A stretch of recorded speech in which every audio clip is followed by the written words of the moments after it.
নমস্কার বন্ধুগণ, সবাই কেমন আছেন? টক মিষ্টি আকাশ কিচেনে আপনাদের আবারও সুস্বাগতম।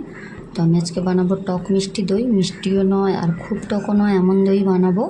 তো চলুন দেখে নেওয়া যাক আমি কী কী নিচ্ছি। দেখো, আমি কিন্তু খুব মিষ্টি বা খুব টক দই নিইনি। তো এখানে আমি দইটাকে কেটে ছাঁকনিতে দিয়ে দিচ্ছি এক্সট্রা জলটা বেরিয়ে যাওয়ার জন্য, তাহলে কিন্তু আমাদের দই থেকে জলটা বেরোবে না।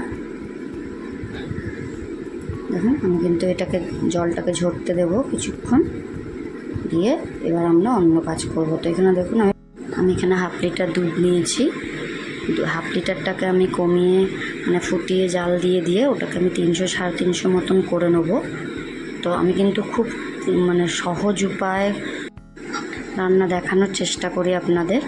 তো আমি ভীষণ কম উপকরণে খুব সহজভাবে, তো আমার কাছে হালকা মিষ্টি দই ছিল, সেটাতেই আমি করেছি। কোনো টক দই আমি এক্সট্রা কিনে আনিনি। তো এভাবে দেখুন আপনারা পুরো ভিডিওটা। আমার ভিডিওটি ভালো লাগলে অতি অবশ্যই লাইক কমেন্ট শেয়ার এবং একটা সাবস্ক্রাইব করে দেবেন প্লিজ। তো দেখুন, দুধটাকে আমি খুব ভালো করে জাল দিয়ে নিচ্ছি। জাল দিয়ে 500টাকে আমি বানিয়ে নেবো 350 বা 300 মতো। তো এই 300তেও কিন্তু আমাদের অনেকটাই দই হবে। দেখুন আমি কিভাবে বানাচ্ছি। একদম আমি ঘরোয়াভাবে, কোনো আমাকে বাজার থেকে অন্য কোনো জিনিস এক্সট্রা নিতে হবে না, এবং এক্সট্রা আমার অন্য বেশি বাসনপত্র লাগবে না। তোমার দুধটা এখন কমে গিয়েছে ফুটে ফুটে, তো আমি একটু গুঁড়ো দুধ দিয়ে দিচ্ছি 1 টেবিল স্পুন। এটাতে কিন্তু টেস্টটা খুব ভালো হয়। তো আমি এখানে 1 টেবিল স্পুন একটু দুধ দিয়ে দিলাম। তো আপনারা চাইলেও দিতেও পারেন অথবা স্কিপও করতে পারেন, কিন্তু আমি এটা দিই, এটাতে স্বাদটাও ভালো হয়। তো দেখুন, এটা আমার হয়ে গিয়েছে। এবার আমি এটাকে অফ করে ঠান্ডা করে নেব।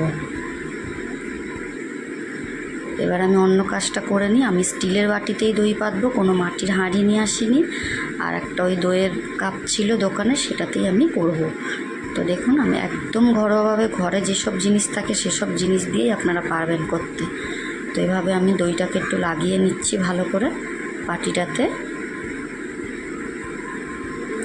তো এইভাবে আমি যে কটাতে দই বসাবো সবটাতে আমি ওইভাবেই দইটা লাগিয়ে নেব। দেখুন, আমি কিন্তু এভাবে লাগিয়ে নিয়েছি।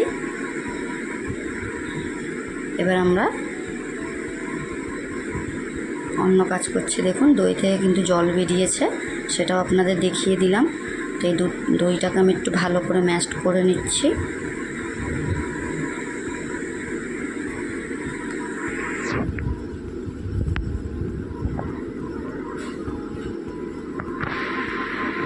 দেখুন, দইটা কিন্তু ম্যাশড হয়ে গিয়েছে। এবার দুধটা হালকা সর পড়ছে, সেটা কিন্তু দেবো না। আর দুধটা আমি আঙুল ডুবিয়ে দেখবো এতটাই ঠান্ডা আমি সহ্য করতে পারবো, সেরকমই দুধ দেবো।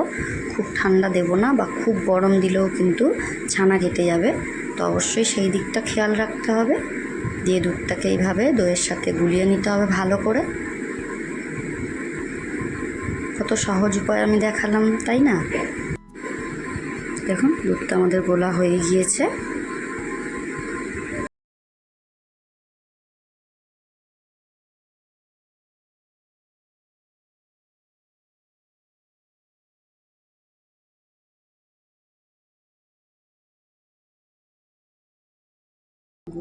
দুধটাকে বাটিগুলোর মধ্যে ঢেলে দিচ্ছি।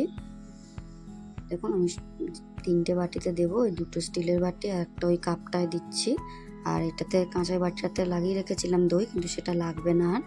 তো এটা দিয়ে আমি এবার এটাকে বসাবো সারা রাতের জন্য। তো ওভারনাইট রেখে দেবো, পরের দিন সকালে আপনাদের দেখাবো কেমন হয়েছে। তো দেখুন, আমি আগে দইটা বসানোর জন্য কড়াইটা একটু গরম করে নিচ্ছি, হালকা একটু গরম করব। এখন আমি বাটিগুলোকে বসিয়ে দিচ্ছি, দিয়ে আমি একটা বস্তা চাপা দিয়ে দেবো, দিয়ে এটা সারা রাত রেখে দেবো। তো দেখুন আমি কিভাবে দিচ্ছি, আপনারাও ঠিক সেইভাবে দেবেন। বস্তা দিতে পারেন বা টাওয়াল দিয়ে দিতে পারেন। আমি এখানে বস্তাটা দেবো, এতে ভালো হবে। তো ওপর দিয়ে একটা থালা ঢাকা দিয়ে দিয়েছি কড়াইয়ের ওপরে। দেওয়ার পরে আমি এরকম একটা চটের বস্তা, পরিষ্কার একটা বস্তা ছিল আমার কাছে, তো সেটা আমি চাপা দিয়ে নিচ্ছি। এটাকে আমি রেখে দেবো ওভারনাইট। তারপর আমি পরের দিন সকালে আপনাদের দেখাচ্ছি।